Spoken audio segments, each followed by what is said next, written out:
if something unexpected happened tomorrow, a market drop, a job interruption, medical emergency, how much money could you access in 72 hours without penalties, without taxes, without asking for permission?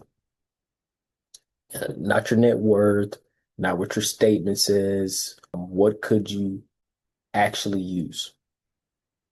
As you think of that number, do you feel calm? Do you feel tight? Do you feel a sense of pressure in your chest? That reaction is data. And it tells you whether your finances are built on income or built on structure. See, most families don't struggle because they don't make enough. They struggle because their money is organized in a way that gives them no control. And once you understand structure, you can't unsee it. See, this isn't about chasing high returns. It's about asking a better question. Are you financially strong or just financially busy? See, by the end of today, you'll see money completely different. For those of you who don't know me, my name is KJ Peoples. I'm not here as a theorist. I'm not here to repeat textbook advice. I'm here because I had to learn this the hard way. See, there was a season in my life where I thought strength meant income. I believe the plan was simple, just make more money. Growing up, I had one vision, generational wealth, not lifestyle, not intention, but true freedom. As an athlete, I believe going pro was the plan, right? Because at that income level, you don't just win games. You retire your parents, you remove stress, you change, your generation, you change bloodlines.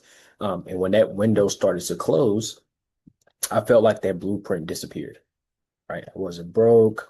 I was just blueprintless. And that season forced me to ask a better question. Not how do I make more money, but how do I design my money so it works even when I don't? And that one question entered my mind and everything shifted, right? Because wealthy families don't just earn money, they engineer it. And as you hear that, you might recognize something. Maybe nobody ever taught me how to engineer.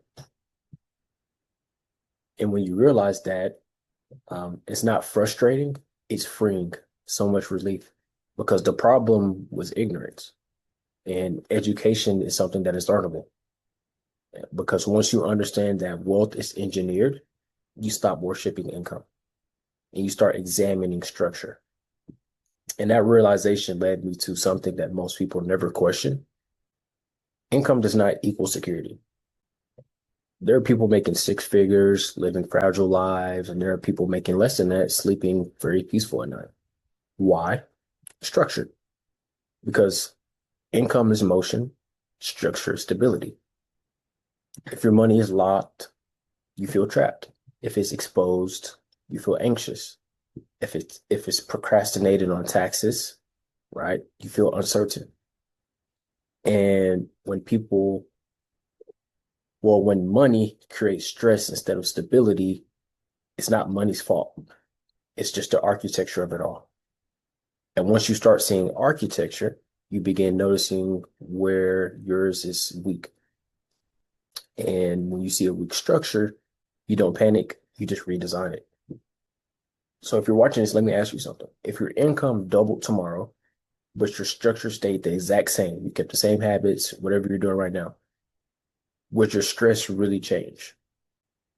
Would your peace increase or just your exposure of what you have to lose?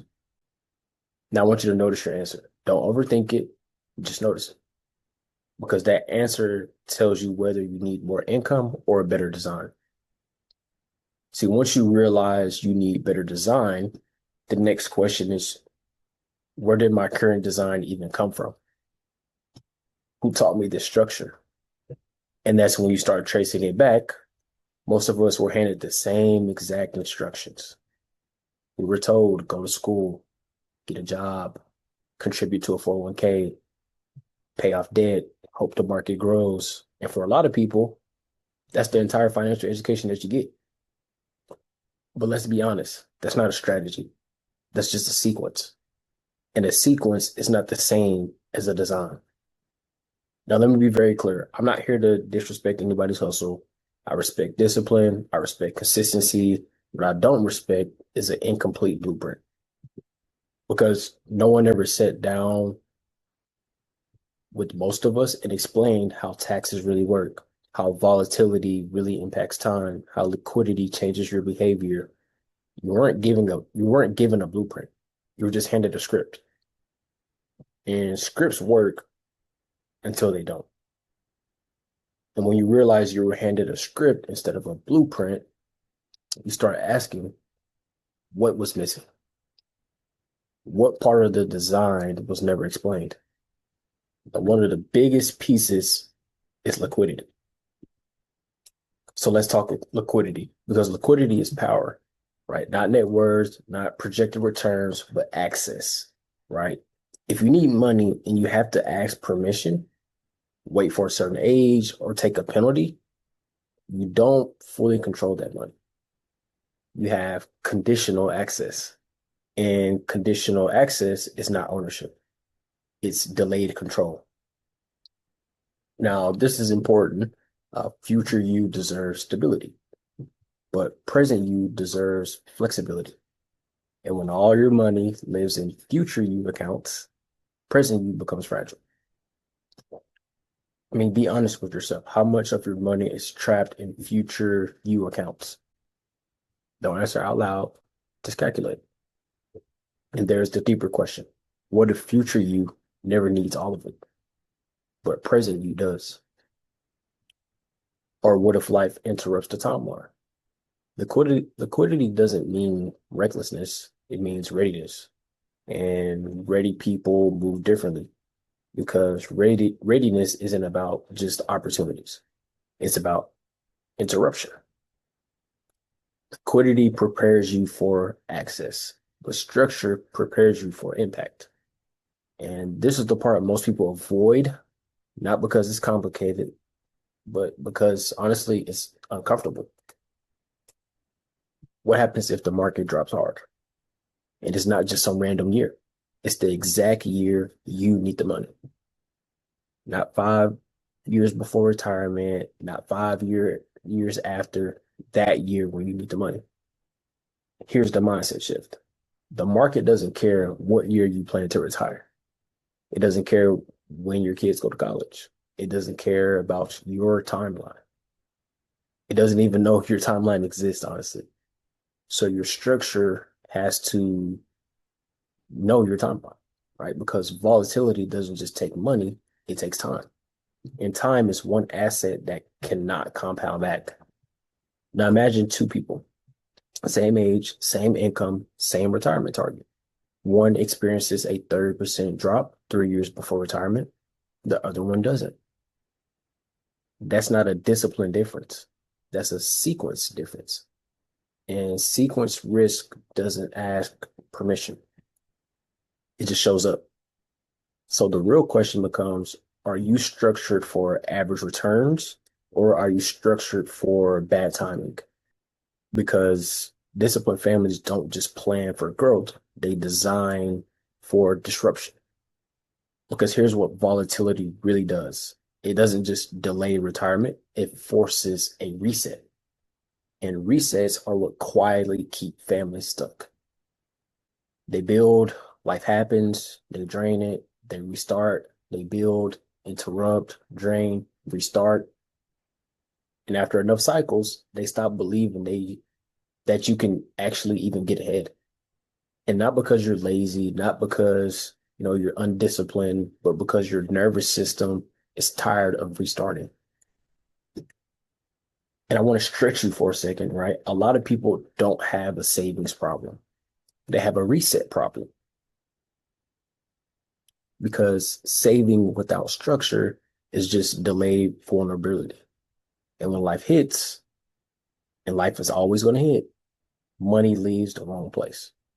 So instead of compounding forward, you reset backward. And eventually you internalize a belief, maybe this is how it is, but that's not how it is. It's how it was designed. And once you redesign the structure, you don't eliminate life, you eliminate resetting.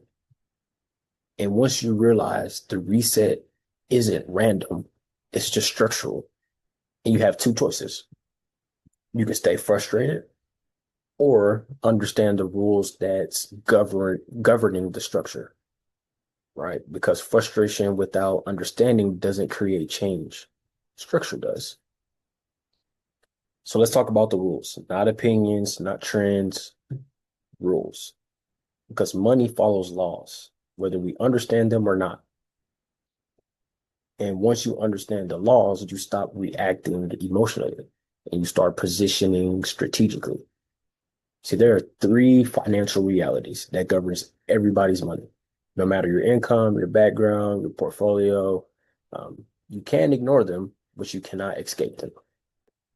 And once you see them clearly, you'll start noticing them everywhere, right? Because the first financial reality is growth, not hype, not predictions, growth.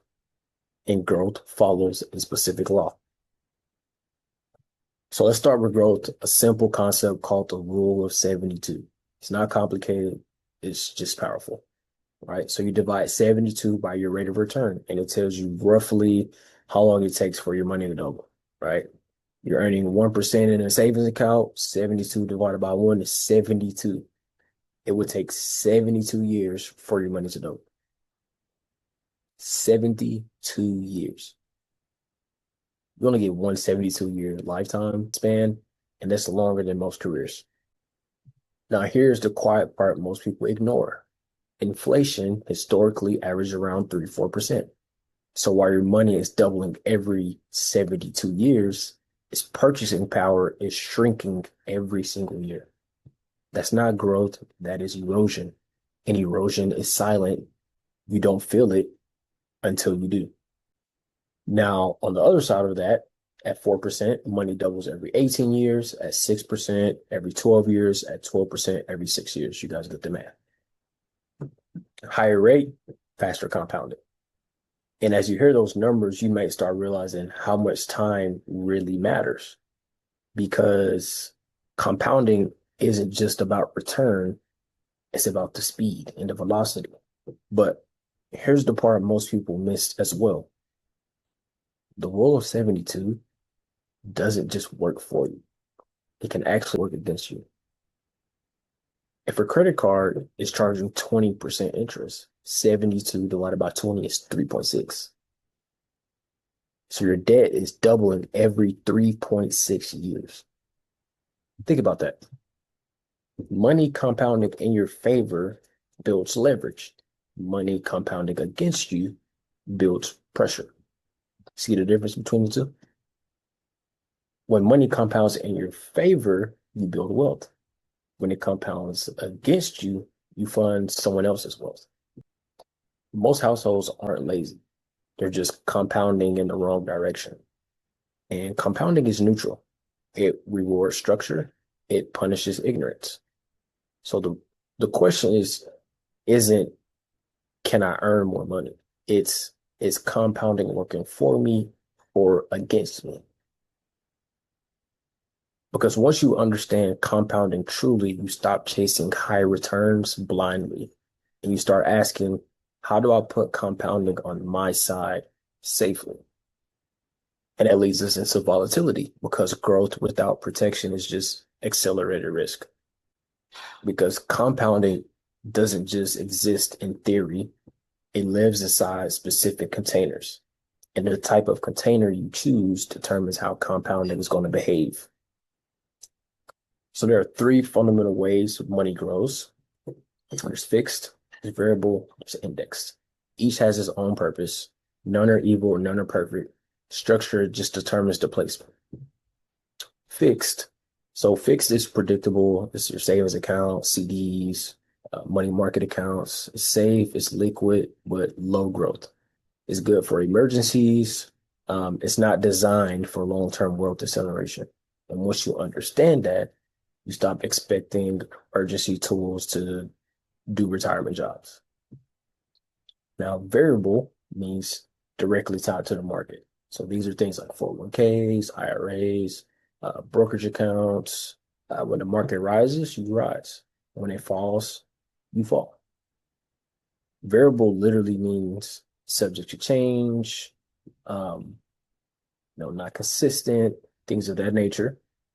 And for you, does the word variable tied to your life savings make sense to you? Or would you want the word variable tied to your life savings?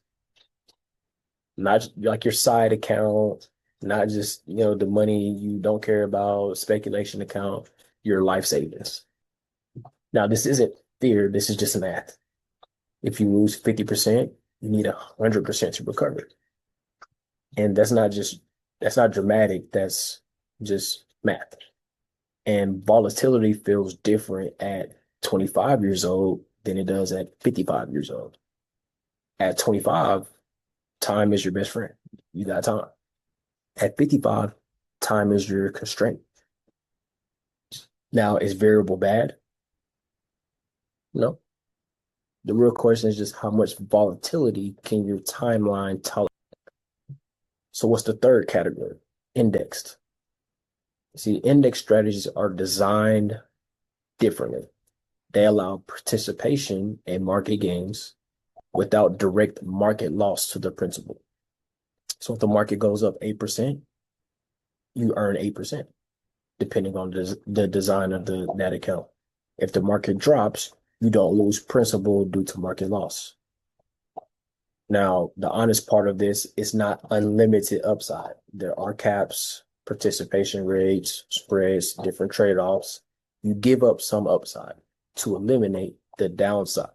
The downside devastation. That's the exchange.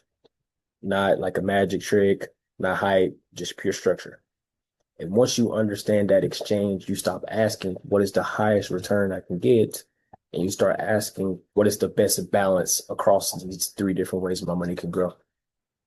So now that you understand how money grows, you understand the different environments, you understand the trade-offs, but growth is only half the equation. It doesn't matter how efficiently you grow your money if you don't control how it's taxed. Now let's talk about taxes, right? Because how your money grows matters. How it's taxed determines what you actually keep. Growth is theory. After-tax income is reality. There are only three tax environments your money can live in. There's tax now, tax later, tax advantage, or tax-free. That's it. There's no fourth bucket. There's no other hidden category, just three. And once you understand which bucket your money sits in, you start making different decisions. So tax now means you pay taxes upfront, like your paycheck. You see the gross, you receive the net. Uncle Sam gets paid first. Okay. It's predictable. You know the rules. You move forward. Tax later means you defer or procrastinate your taxes. So these are your 401ks, traditional IRAs. You reduce taxable income today, but you create a future obligation. Now, here's the part most people skip. When you defer taxes, you're making a bet, not on the market, but on tax rates, because you don't control what later looks like.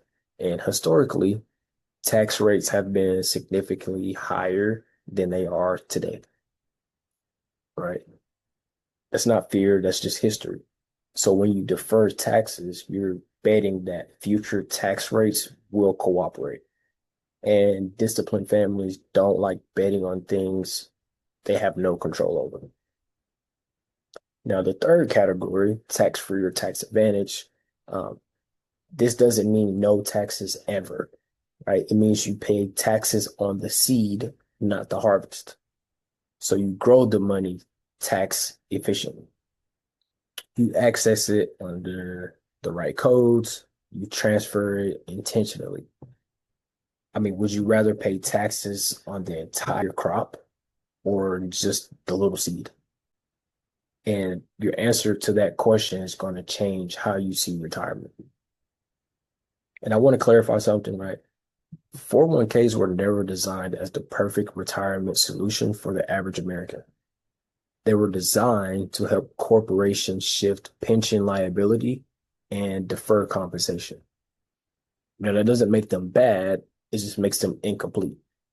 And incomplete is not evil, it's just partial. And partial structure creates partial protection, right? And hope is not a retirement strategy. Structure is. So when we talk about the legacy liquidity system, we're not saying burn everything down. We're saying balance growth, protect the principal, diversify tax exposure, build liquidity, design legacy. And that's what disciplined families do.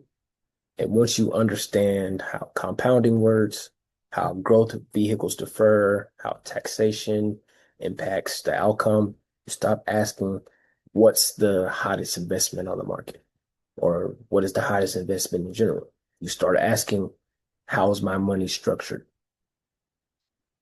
And that is the shift.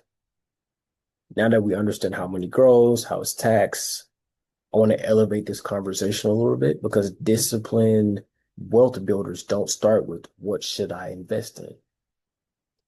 They ask what characteristics does this money need to have? That one shift alone changes everything because when you focus on characteristics, you stop chasing products and you start engineering outcomes. Now, when you study high level wealth builders and how they evaluate financial vehicles, you notice something consistent. They filter before they fund, right? Not hype, not brand names, not trends, filters. And there are 7 structural filters that show up repeatedly, right? So when I grow my money, does it grow tax efficiently? Does it offer meaningful growth potential? What's the actual downside risk? Is there contractual certainty? Is it liquid? Can I have access to it when life happens? If something happens to me, is my family guaranteed to receive that money? And does it transfer privately or get exposed publicly? And that's how disciplined families think. They think of structure, right? Now, here's where it becomes personal. If you had to choose 3 or 4 of those filters that matter most to you, which would they be?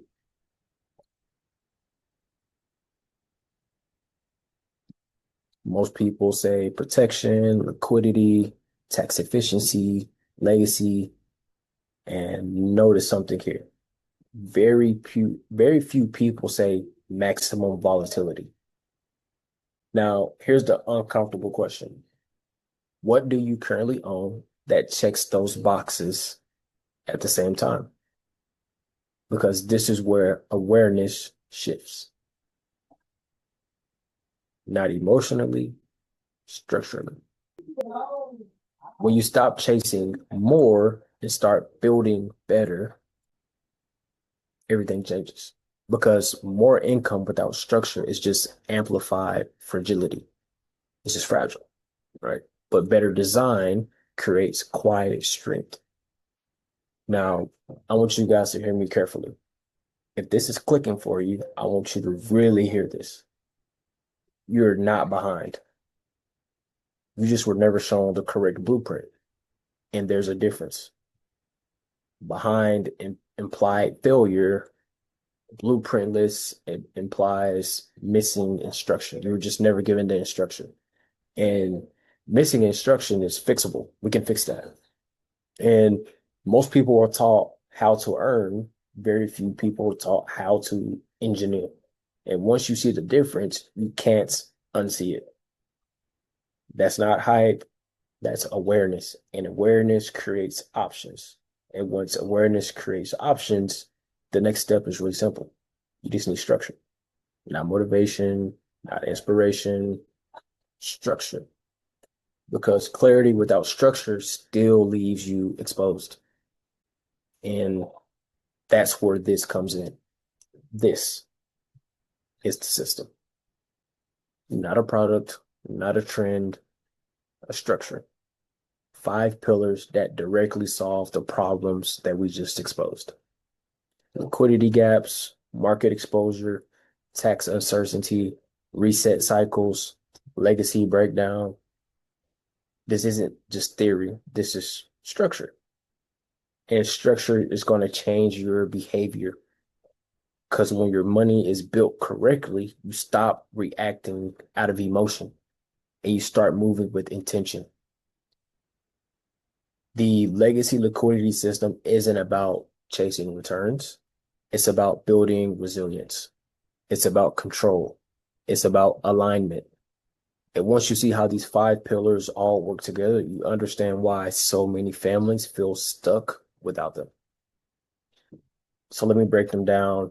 And here's something important. The order matters, right? The order in which I break these down matters because disciplined families don't start with growth. They start with stability and they don't build upward first, build downward. So before growth, before leverage, before investing, you protect the household because you cannot build lasting wealth on a foundation that can collapse. Most people insure their car better than they insure their own income. And that's backwards. Your car doesn't create cash flow, you do. And if the income stops, everything downstream is going to feel it. Your mortgage, your tuition, your lifestyle, your legacy. Protection isn't about fear, it's about stewardship. It's about making sure that if something unexpected happens, the people you love don't inherit your liabilities. They inherit stability.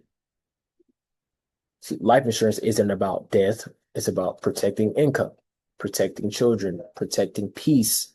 And when it's structured properly, it can do more than just one job. But the first job is insulation. Faith without stewardship is incomplete, and growth without protection is just speculation.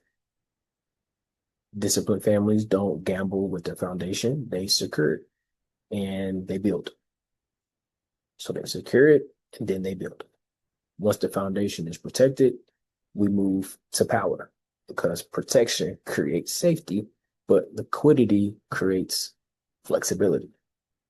We build a set accessible capital, not theoretical wealth, accessible capital. So you stop living one emergency away from panic because fragility or fragileness isn't about income. It's about access. And when money is locked away, your decisions feel constrained. When money is accessible, your decisions feel more intentional. Liquidity doesn't just change finances, it changes behavior. And when you have access, you move differently, you negotiate differently, you invest differently, you sleep differently, right? Because liquidity lowers emotional pressure. And emotional pressure is what causes most bad financial decisions. This isn't about reckless spending, it's about strategic flexibility. Accessible capital allows you to handle opportunity, handle interruption, handle uncertainty without dismantling your long-term plan. That's the difference. Liquidity prevents reset. And once reset cycles disappear, momentum compounds over time. Now I want to pivot to balance. This is where equilibrium matters because liquidity without growth is going to lose to inflation, and growth without protection loses to volatility. So the question is, how do you grow without exposing everything? This is where index strategies enter the conversation. Participation when the market wins, protection from direct market loss when it doesn't. Notice how I'm saying this. Not no risk, not guaranteed high returns, participation with protection. Because growth is not impressive if you can't keep it. Anyone can show you a great year. The real test of structure is what happens during a bad year. And here's the trade-off. you can give up some upside, but in exchange, you eliminate catastrophic downside, right? And like I said before, that's not just magic or an empty promise. That's math applied to a good structure. Disciplined families don't chase the highest return. They protect against the worst outcome because once again, volatility doesn't just cost money, it costs time. And time is the only asset you can not recover. Now I want to elevate this a little more because protection and growth are powerful, but there's another level to this where your money doesn't just sit, it moves. And that's where capital recycling comes in. See, now beyond protection, beyond liquidity, beyond growth, this is where sophistication and just real stewardship is going to begin. We stop withdrawing money and reset it. We start recycling that capital or money. Because most families will do this.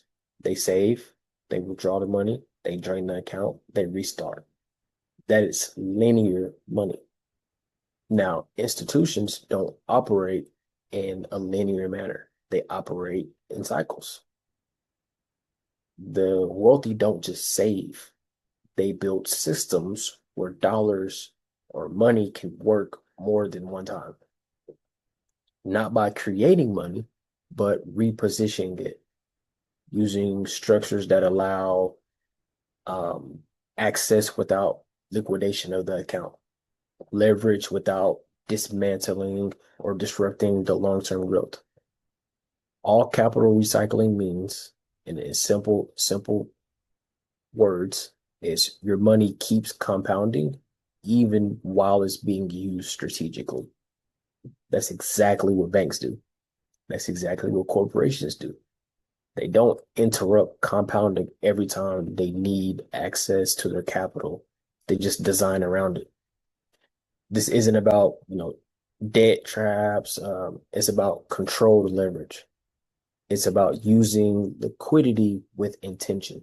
Because every time you withdraw from a traditional account, you interrupt the growth and compounding of that account because you took the money out. And interruptions start to compound too. Disciplined families don't let every opportunity reset their progress. They build systems that absorb the opportunity. That's capital recycling. Now, I want to move from wealth building to transferring wealth because building wealth without transferring it properly is just unfinished work. And that's going to bring me to the final pillar, generational transfer.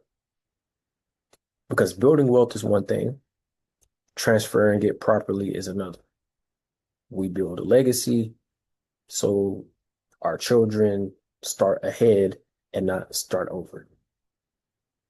See, most families, they inherit bills, uh, debt, liabilities, things of that nature. Disciplined families inherit systems. And this isn't about, spoiling your kids or whatever the case may be. It's about stabilizing them. Because when the next generation doesn't have to start at zero, they can focus on growth and not have to worry about recovering. So proper transfer means assets can move privately, um, taxes are minimized with intention, and conflict and fighting over the money is reduced. And your values that you've established and built with your wealth is transferred as well.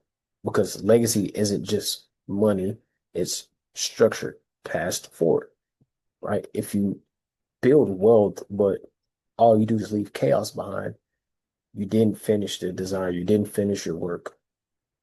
And disciplined families think in generations, like they think generationally, not just with emotion. And they don't wait until the end of life, right, to structure how they're going to transfer it all. They design it now, right? Now I want you to just zoom out When you combine all five of these pillars, protection, liquidity, growth without devastation, capital recycling, generational wealth, or generational transfer, you don't just have accounts. You have a full system. That's the legacy liquidity system. Now, I want to make this very practical. I want you to look at Marcus and Aaliyah, right? Two kids, combined household income is 185,000. They're saving $1,500 per month. Solid earners, disciplined, and they're responsible. Before we had worked together, their structure looked something like this: a 401k through work, small savings account, and good intentions. They weren't reckless, they weren't irresponsible, they were just following the standard script. All right, save into the 401k, keep a little bit of cash, hope the market cooperates, hope nothing interrupts, their timeline of retirement, and hope taxes don't go up. And they just hope retirement just kind of lined up perfectly. On paper, they were doing everything right. But structurally, they had three blind spots: limited liquidity, full market exposure, and future tax uncertainty. And when we mapped out their structure against the seven filters, they realized something, right? They weren't behind, they were just incomplete. And that awareness changed the conversation.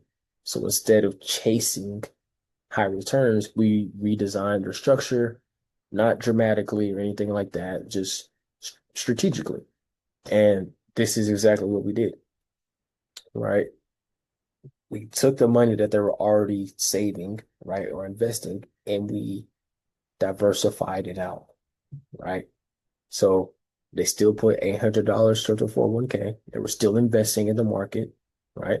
And then we took 700 of that and we structured a index strategy. Now, this index strategy is going to change between your age, what you're putting in, right? But we put an index strategy in place, right? Now, 10 years later, right? No resets on their index strategy, right? Um, we can conservatively project what's going to happen, right? So $700 a month into their index strategy, 6 to 7% average, crediting assumptions, right, on growth of the account, a conservative design, and they funded it properly for those 10 years. Okay. Now, what did that do? It gave them protection, right? Income was covered, living benefits, if anything, God forbid, happened to them, right? And then the death benefit was activated. Liquidity, they had over $100,000 accessible, right? There's no early withdrawal penalties, right? And they had capital available to deploy on opportunities that came up. And then their retirement, they were able to play defense.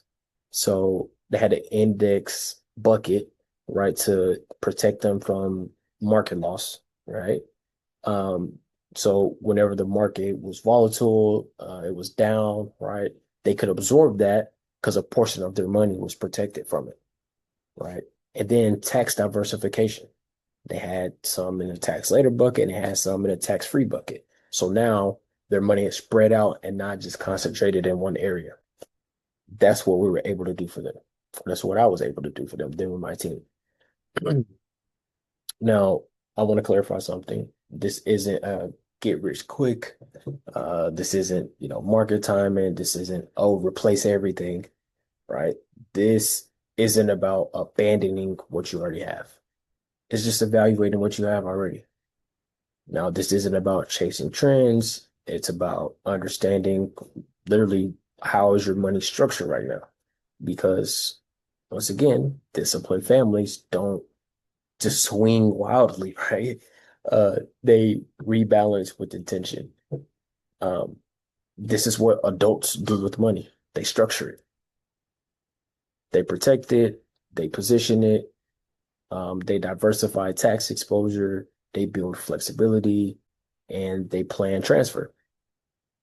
not because it's exciting or anything, but because that's the responsible thing to do. Now, wealth building isn't just super dramatic and complex and all these other things. It's just discipline. And discipline looks boring to people who chase adrenaline and hype and things like that. But boring done correctly compounds beautifully. Now, I want to address the elephant in the room. If you're watching this, you might be thinking, isn't this just life insurance? Life insurance is the vehicle. Structure is the strategy, right? So design is going to determine the outcome. A vehicle can be basic or it can be engineered. A house can be standard or it can be built and, architected. Same material, just a different design, right? If you've only seen basic policies, you've never seen this design correctly, because most people are shown minimum coverage, maximum commission, little education. That's not strategy. That's just a transaction. And when we're talking about, this, in a scenario, this isn't, hey, go buy insurance. It's engineering liquidity, it's building protected growth, it's designing tax efficiency, it creates transfer with certainty. So you can transfer, your money to the next generation without any issues. Now, the insurance chases simply allows that to happen under existing tax codes. You don't judge real estate by a shed in the backyard. You judge it by the structure of the house. You don't judge life insurance by term coverage. You judge it by how it's designed. All right. Now, most people might be thinking, why hasn't my financial advisor talked about this, which is a hot topic? And that's a smart question to ask. Um, and the answer to that is most traditional advisors are compensated based on assets under management, which means they're primarily trained to manage market-based investments. So stocks, bonds, mutual funds, portfolios, that's their lane. And the strategies that we've discussed tonight operate differently. They don't sit inside traditional AUM or asset under management structures. They're insurance-based contracts, tax code-based strategies, and liquidity-based designs, which means they fall outside of many advisors' primary compensation role or compensation model. Now that doesn't make your advisor bad. It just makes their model different and they're not compensated for those type of things. I mean, if you go to the cardiologist, you shouldn't expect them to perform orthopedic surgery, right? Specialization matters. And incentives matter. Training matters. And sometimes the reason you haven't heard about something isn't because it doesn't work. It's because it doesn't fit the dominant model. No, this isn't about replacing your advisors. It's about expanding perspective. Because true financial planning isn't either or, it's layered. And layered structure creates resilience. Now, most of you may be thinking, isn't borrowing bad or isn't it bad to borrow money? And that's a fair concern because borrowing without strategy is very dangerous. But borrowing without cash flow is also dangerous. Borrowing without any assets is also dangerous. But borrowing with control is how the financial world actually operates. Banks don't loan money because they're just generous. They loan money because assets back it up. They lend against, structure. They lend against collateral. They lend against, predictable things. So the question isn't, is borrowing dangerous? Is the way that you borrow in a controlled manner. Because there's a difference between consumer debt and strategic leverage. And consumer debt funds lifestyle. Strategic leverage is going to fund assets that you need to build wealth. When structured properly, as accessing capital through policy loans or asset-backed, means or lines, it's not liquidation, it's just repositioning. And repositioning allows compounding to continue while you're using that money. while your capital is deployed, right? Um, Now the wealthy don't avoid and leverage; they actually respect it. They control it. They design everything around it. Um, Debt without any structure is just a trap, right? And leverage with structure is just a tool. And tools depend on the person using them, right? Just because a person uses a shovel doesn't make the shovel good or bad, doesn't make it a good or bad shovel. It's how the person is using it, right? So it's not the tool, it's the person that's using it and how they're using it. Um, Most people think, okay, well, what if I lose my job or I lose income, right? That's a smart question as well, because life doesn't move in a straight line, right? Income can fluctuate, career shift, business slows down, things happen, right? But if you have a real structured system, you can adjust and the system won't collapse. A properly designed system is built with flexibility, right? So contributions can often be adjusted, they can shift, um, and liquidity exists for those temporary gaps, right? So the goal isn't perfection, it's for it to be resilient. Fragile structures require everything to be right. It has to be perfect, right? Everything has to go well. It can't be any disruptions, anything like that. Discipline structures assume something will go wrong at some point, and then they plan accordingly. So the question here isn't what if income drops? It's does my structure give me breathing room? When structure has flexibility, pressure decreases. And when pressure decreases, decision making can improve. We're not designing for best case scenarios. We're designing for real life, right? Because real life happens. And some of you might be thinking, isn't this only for rich people, right? No, it is not. That is a misconception that I want to address right now. It's for disciplined people. Income matters, but behavior matters more because structure doesn't require millions of dollars and to be ultra rich. It just requires consistency, and consistency is going to compound. Wealthy families don't become wealthy because of access. They become wealthy because they have allocations in the right places, because they designed, their system properly, because of their long-term thinking. Now, I do want to be realistic. Income does matter to a degree, right? You got to have something. Cash flow matters. You can't structure with something that doesn't exist, right? But this isn't about being rich first. It's about building correctly early. Now, the earlier structure is installed into your situation, the less income it takes to create stability, and the longer it's going to get to compound, right? So this isn't a rich person strategy. It's for a responsible person. So it's a responsible person strategy. And disciplined people at almost any income level can be applying this right now, right? Now I want to talk about risk, right? Because most people think risk just means volatility, market swings, down years, red numbers when you're looking at the market, right? But volatility isn't the real risk. It's unstructured exposure. The real risk isn't market fluctuations. It's actually depending on one strategy for everything. The real risk is deferring taxes without understanding future rates. The real risk is having money you can't access when life happens. The real risk is building wealth without protecting the transfer of that wealth. Risk isn't motion, risk is just fragileness.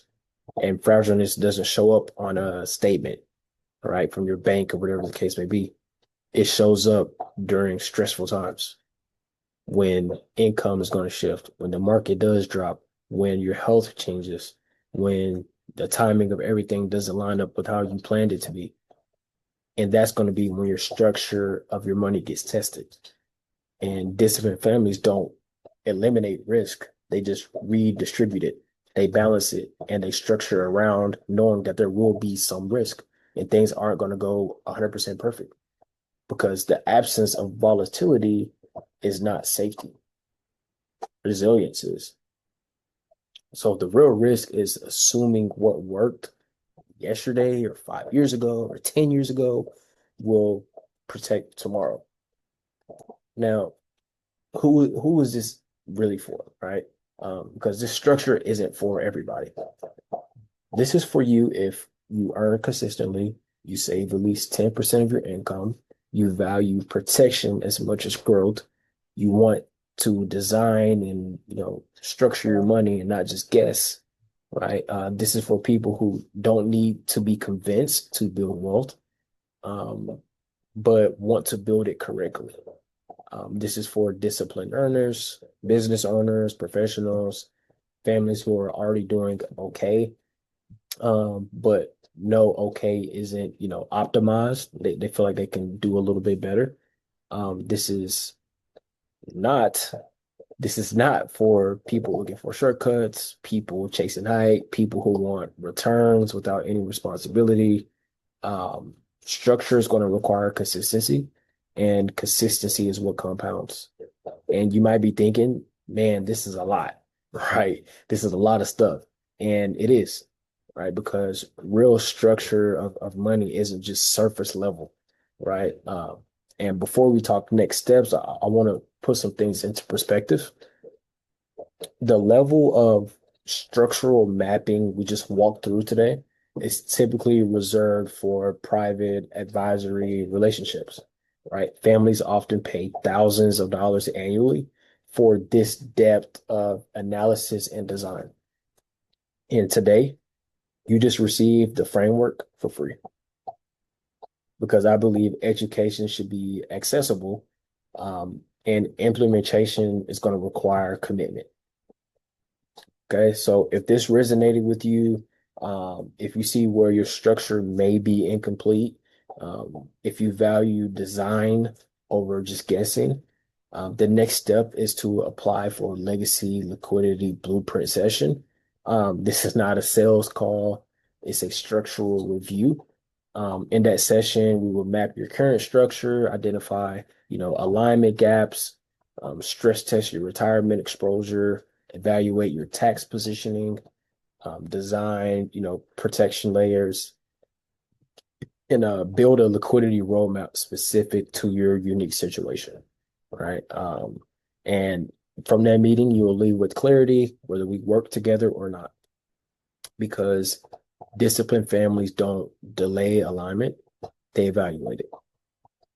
If you're serious about structure, there will be a link below and you can apply and we'll see if it's a fit. Um, One more thing. I only work with a limited number of families each month. Not because I'm trying to be exclusive and not because I'm trying to, create pressure. It's just I really want to be intentional with helping and designing people's finances to fit what their goals are and their situation, right? This isn't going to be a quick quote or a templated plan, right? We're going to actually, analyze, stress test, uh, go through some different scenarios, so your finances aligned and mapped out the way that you want it, right? And that's going to take focus.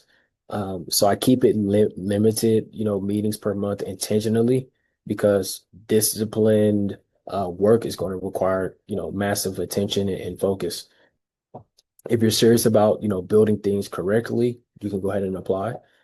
If there's alignment, we'll move forward. If not, you'll still leave a lot more clear than when you came in, right? And I believe structure over, speed always. And just closing out, man, you're not behind. You just were never shown the blueprint.